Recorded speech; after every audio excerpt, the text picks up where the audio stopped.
សួស្តីអ្នកទាំងអស់គ្នានេះគឺជាវីដេអូទី4របស់ពួកខ្ញុំហើយវីដេអូទី4នេះខ្ញុំនឹងនិយាយអំពីការសម្រេចចិត្ត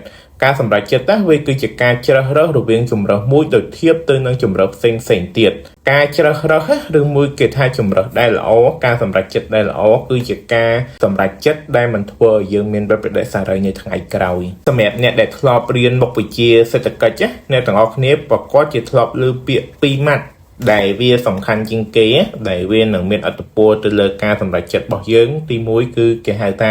opportunity cost ហើយនឹងពាក្យទី2គឺ secondary consequence សម្រាប់ពាក្យទាំងពីរហ្នឹងវាបញ្យល់ន័យក្បោះក្បាយខ្លាំងដែលយើងអាចយកមកធ្វើការសិក្សាស្រាវជ្រាវឬមួយក៏យកមកធ្វើជាតលហិកោនៅក្នុងការសម្រេចចិត្តរបស់យើងចង់និយាយថានៅលើផែនដីរបស់យើងធនធានទាំងអស់ហ្នឹងគឺវាមានកំណត់មានន័យថាដូចមនុស្សយើងហងៃមានជាង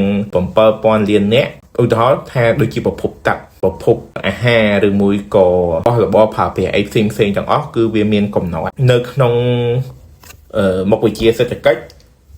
វិទ្យាហ្នឹងគឺគេសិក្សាពីការប្រើប្រាស់ធនធានទាំងអស់ហ្នឹងដែលវាមានកំណត់ហ្នឹងថាយើងត្រូវចាត់ចែងដោះស្រាយបែបម៉េចដើម្បីយកមកបំពេញតម្រូវការឲ្យមនុស្សគ្រប់គ្នាហើយដោយសារតែធនធានលើផែនដីមានកំណត់នៅពេលដែលយើងជ្រើសរើសធ្វើអីមួយគ្រប់យ៉ាងគឺវាតាក់ទងទៅនឹងការ trade off មានន័យថាយើងអាចធ្វើអ្វីបានគ្រប់យ៉ាងទេដូចអ្វីដែលយើងចង់បានទេឧទាហរណ៍ដូចពេលវេលារបស់យើងក៏វាមានកំណត់ឧទាហរណ៍ធនធានមានថាថវិកាឬមួយក៏គេហៅថាទុនបំរុងឬមួយក៏អីផ្សេងទាំងអស់ហ្នឹងគឺវាមានកំណត់ដល់អញ្ចឹងយើងចង់ធ្វើអីមួយគឺយើងត្រូវប្រៀបធៀបមានន័យថាយកអ្វីដែលយើងចង់ធ្វើជំរើសដែលយើងចង់ធ្វើហ្នឹងយកមកធ្វើការសិក្សាថាយើងគួរធ្វើមួយណាចោលមួយណាឧទាហរណ៍ថាយើងជ្រើសរើសធ្វើរឿងមួយអញ្ចឹងអារឿងមួយទៀតដែលយើងអត់បានធ្វើហ្នឹងអាហ្នឹងក៏វាមានតម្លៃរបស់វាមួយដែរអាហ្នឹងគេហៅថា opportunity cost ហើយ opportunity cost ហ្នឹងបើសិនជាយើងជ្រើសរើសយកអាណាដែលមាន opportunity cost ធំមានន័យថាគឺយើងខាតបង់ច្រើនមានន័យថាយើងជ្រើសរើសយករឿងដែលមានភាពខាតបង់សម្រាប់យើងតែបើយើងជ្រើសរើសយករឿងមួយណាដែលមាន opportunity cost ទូចអញ្ចឹងមានន័យថារឿងដែលយើងធ្វើហ្នឹងគឺវានឹងមានផលតបស្នងច្រើនហើយជាឧទាហរណ៍អ្នកទាំងអស់គ្នាយើងមានពេលវេលាឧទាហរណ៍ថាសៅរ៍អាទិត្យបើសិនជាអ្នកទាំងអស់គ្នាយកពេលថ្ងៃសៅរ៍អាទិត្យហ្នឹងទៅលេងហ្គេមឬមួយក៏ទៅមើលគុនឬមួយក៏ទៅដើរលេងអីអញ្ចឹងទៅអ្នកទាំងអស់គ្នានឹងអត់មានពេលសៅរ៍អាទិត្យហ្នឹងដើម្បីរៀនដើម្បីត្រៀមប្រឡងឬមួយក៏រៀនជំនាញអីថ្មីឬមួយក៏ស្រាវជ្រាវពីអីថ្មីទេឬមួយក៏ថាបើសិនជាអ្នករើសយកអាទិត្យហ្នឹងដើម្បីទៅហាងកាហ្វេឬមួយក៏អីអញ្ចឹងណាអញ្ចឹងអ្នកទាំងអស់គ្នានឹងអត់មានពេលសៅរ៍អាទិត្យហ្នឹងដើម្បីទៅលេងស្រុកជួបប្រពន្ធម្ដាយឬមួយក៏អីទេរឿងមួយដែលយើងអត់បានធ្វើហ្នឹងឧទាហរណ៍ថាបើអ្នកទាំងអស់គ្នាជ្រើសរើសយកការដើរលេងអត់រៀនទេសៅរ៍អាទិត្យណាអញ្ចឹងការរៀនសូត្រនៅថ្ងៃសៅរ៍អាទិត្យហ្នឹងវាគឺជា opportunity cost របស់យើងអញ្ចឹងបើសិនជាវាមានតម្លៃធំអញ្ចឹងគឺយើងនឹងខាតបង់ហើយនៅថ្ងៃក្រោយយើងនឹងមានការខាតបង់បើសិនជាយើងអត់បានជ្រើសរើសយកធ្វើរឿងដែលវាមានប្រយោជន៍សម្រាប់យើងនៅក្នុងពេលហ្នឹងទេហើយ opportunity cost ហ្នឹងគេទៅនិយាយនៅក្នុងវិស័យរដ្ឋបាលដែរដូចរដ្ឋរបស់យើងអញ្ចឹងណាបើសិនជាថារដ្ឋយកលុយទៅផ្គត់ផ្គង់ទៅលើការចាយវាយទៅលើការកែតម្រង់វិស័យអប់រំធ្វើឲ្យគ្រូបរិញ្ញាគ្រូសាស្ត្រាចារ្យទាំងអស់គាត់មាន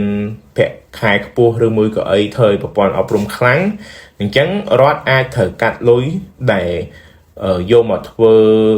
ផ្លូវថ្នល់ស្ពានឬមួយក៏ប្រព័ន្ធហេដ្ឋារចនាសម្ព័ន្ធផ្សេងដើម្បីមកធ្វើនៅលើវិស័យអប់រំអញ្ចឹងប្រព័ន្ធហេដ្ឋារចនាសម្ព័ន្ធផ្លូវថ្នល់ស្ពានអីទាំងអស់ហ្នឹងអាហ្នឹងគេហៅថាជា opportunity cost នៃការដែលយកលុយហ្នឹងមកវិនិយោគនៅលើវិស័យអប់រំអញ្ចឹងទាំងរដ្ឋឬមួយក៏ទាំងយើងជាពលរដ្ឋផ្សេងហ្នឹងនៅពេលដែលយើងសម្រេចចិត្តធ្វើអីមួយយើងត្រូវកាត់ថាតើ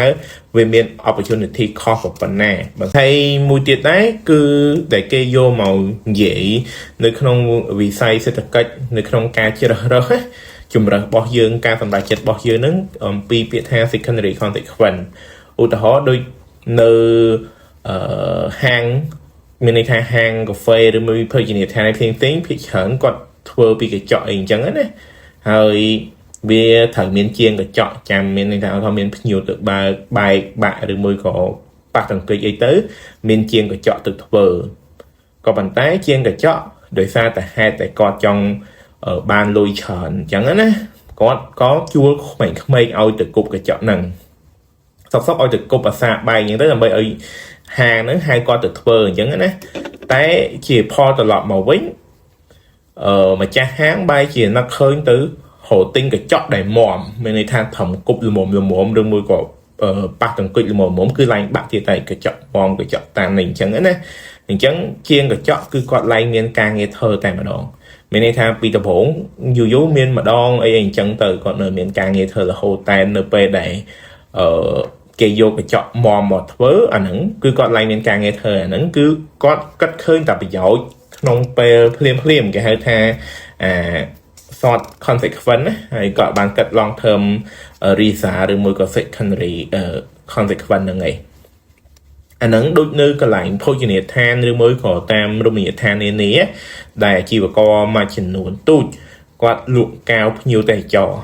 អាហ្នឹងណាបើសិនជាថាគាត់លក់ក្នុងតម្លៃសមរម្យណាដូចនៅតំបន់មួយចំនួនដូចទៅខាង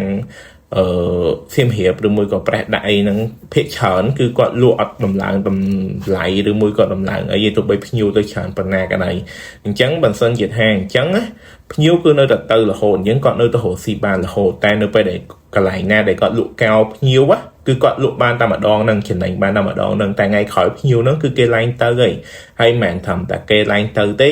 គេនឹងណែនាំទៅមិត្តភក្តិគេបងប្អូនគេកុំឲ្យទៅទៀតកន្លែងហ្នឹងអញ្ចឹងណាហើយបើសិនជាសម័យ digital ហ្នឹងផងគេនឹងផុសក្នុង TikTok ឬមួយក៏ Facebook អីដើម្បី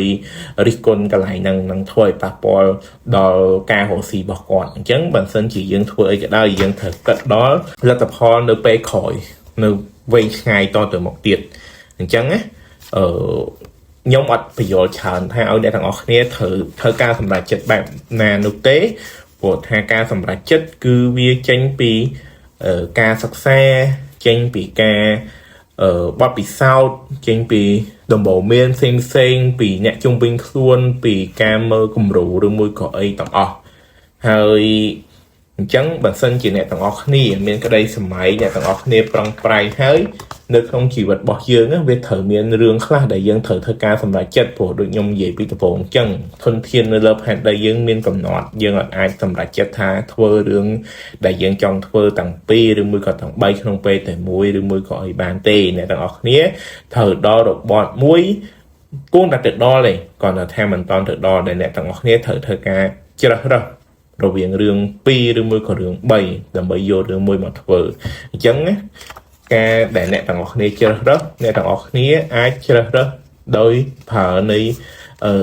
លក្ខណៈ2យ៉ាងនៅក្នុងសេដ្ឋកិច្ចហ្នឹងគឺ opportunity cost ហើយនិង secondary consequence អ្នកទាំងអស់គ្នាត្រូវគិតយករឿងណា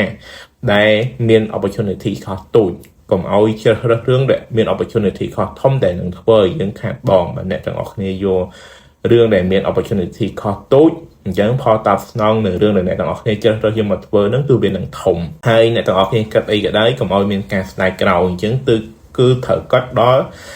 long term result ឬមួយក៏ secondary consequence នឹងផងខ្ញុំបញ្យល់មិនត្រូវក្បោះក្បាយខ្ញុំណែនាំឲ្យអ្នកទាំងអស់គ្នាទៅរកអានសភៅសេដ្ឋកិច្ចទៅអ្នកទាំងអស់គ្នានឹងបានយល់ច្បាស់ពីរឿងហ្នឹងអានេះគ្រាន់តែជាការលើកមកដើម្បីធ្វើជាវីដេអូpodcast របស់យើងហ្នឹងដើម្បីជាសាររំលឹកដើម្បីឲ្យយើងទាំងអស់គ្នាសាកមកគិតមើលទាំងអស់គ្នាថាតើអ្នកទាំងអស់គ្នាគួរធ្វើម៉េចនៅពេលដែលអ្នកទាំងអស់គ្នាធ្វើការសម្រេចចិត្តសូមអរគុណ